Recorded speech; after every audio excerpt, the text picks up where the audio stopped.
For 20 years, she built an empire on 2 words: be kind. They were everywhere, on merchandise, in sign-offs, woven into the DNA of the most watched daytime show in history. Then, in a single summer, those words became the weapon that threatened to undo it all. Behind the dancing, the 63 Emmys, and the smile that reached millions, there was a story the cameras never followed. A girl who learned to make people laugh, not because life was funny, but because the pain was too heavy to bear. Ellen Lee DeGeneres was born January 26, 1958, in Miter, Louisiana, a town where ambition was considered rude and standing out was risky. Her early life looked ordinary, but beneath the surface were fractures. At 13, her parents divorced, and the girl who had learned to soften pain with a smile discovered that humor was now armor. By 17, Ellen left home out of necessity. She worked odd jobs, waitressing, shucking oysters, selling vacuum cleaners, learning the first rule of performance: read the room. Then, almost by accident, she stepped on stage at a coffee house and discovered comedy could save her. Each joke became a negotiation with her pain, each audience a room of strangers who made her feel alive again. Through countless bars, clubs, and festival stages, she honed her voice, shaping a gentle, observational style that stood out in a male-dominated comedy world. Recognition came in 1982 when Showtime named her Funniest Person in America, confirming her instinct. She was on the right path. Then came 1986. On Johnny Carson's Tonight Show, Ellen performed a whimsical monologue about a flea speaking to God. Carson did something almost unheard of.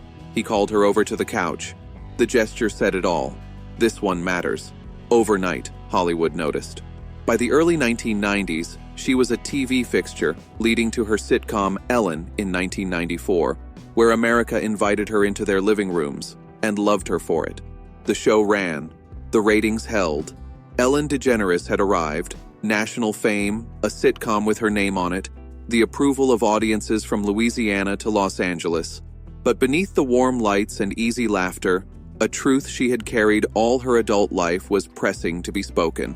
On April 30th, 1997, 44 million Americans watched as Ellen Morgan, her character, stepped to an airport microphone, and Ellen DeGeneres, the woman, said 3 words that would change everything. She was gay.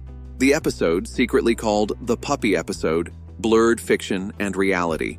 The studio audience erupted, the laugh track played, but everyone understood this was real. Oprah called it historic. President Clinton praised it. Letters poured in from people who finally saw themselves reflected on screen. Yet for every cheer, there was a withdrawal. Advertisers pulled out, the network hesitated, and ratings began to fall after the initial spike. By 1998, Ellen was canceled. The industry applauded briefly, then closed the door.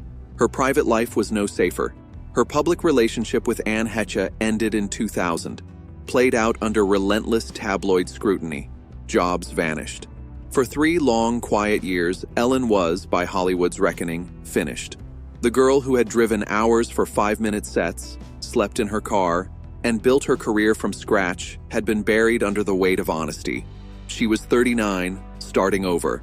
Ellen returned to her roots, performing stand-up, reconnecting with audiences in intimate rooms where laughter was immediate and unfiltered. Then came Pixar's Finding Nemo in 2003.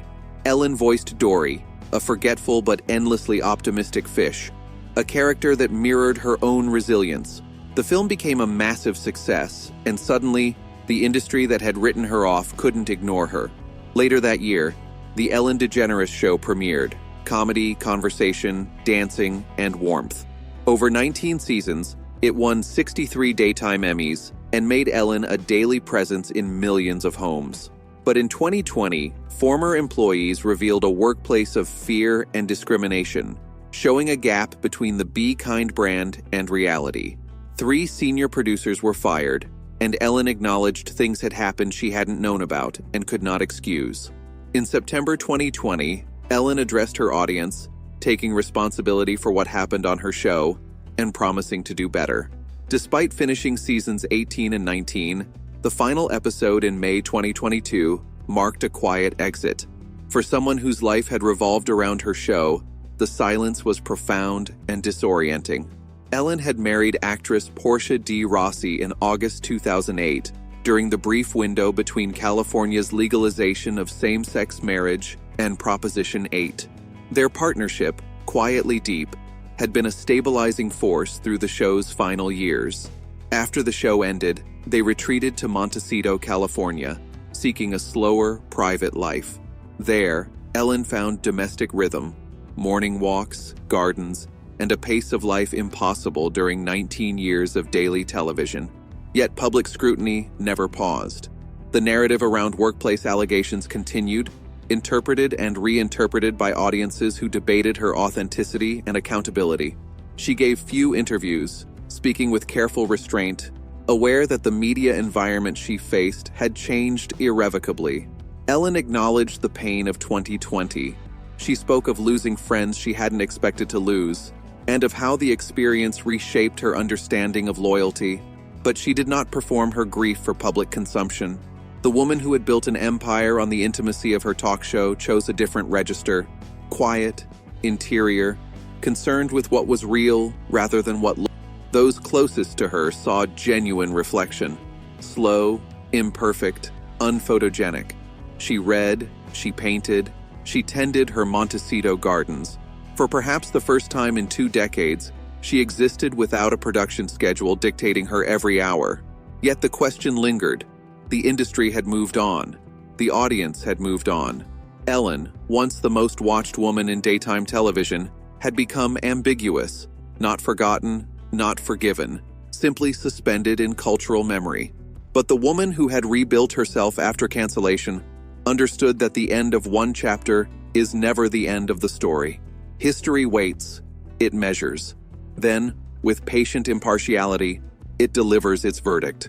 Ellen DeGeneres changed America, not metaphorically, not as a fleeting inspiration, but structurally and permanently. The night she walked to that airport microphone in 1997, she told the truth and moved culture in a way that had never been moved before. Studies show that broadcast measurably shifted public acceptance of gay and lesbian Americans. She did not just represent change, she caused it, at enormous personal cost, and with no guarantee of survival. That fact survives everything else: the workplace allegations, the collapsed brand, the Montecito retreat, the public ambivalence. She was flawed. She could be cold and unkind. She built something extraordinary, yet allowed harm to occur inside it. Both are true. They coexist, as all complicated human legacies do. Imperfect, unresolved, and more honest for it.